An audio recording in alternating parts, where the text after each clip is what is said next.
it's Neil. Welcome to my camper, and I have this smart plug. You can see it's like, I don't know if it's made by Amazon or what, but it totally works. It was like so awesome. It works with my Alexa.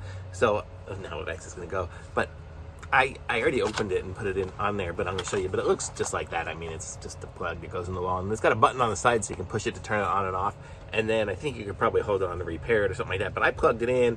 My Alexa found it, and I'm gonna show you here. Now Alexa's trying to go again. And watch, if I go to Alexa, turn off my 3D printer, and it's gonna go and see it does that, and then my 3D printer over there just turned off. So it works totally good. It's super easy, and it just found it, and it says, like you can see on there, it says 3D printer plug is off.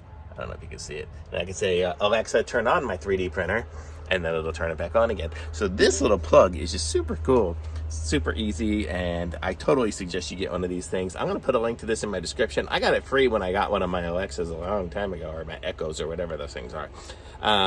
But it's just so cool. So I'll put a link to it in the description. Be sure to like my video and subscribe to my channel. If you have any questions about how it works or anything like that, I mean, it's just super easy. But just put it in the comments, and I'll answer anything about it, because I'm an expert at this point. I plugged it in and it worked. So thanks for watching. Bye.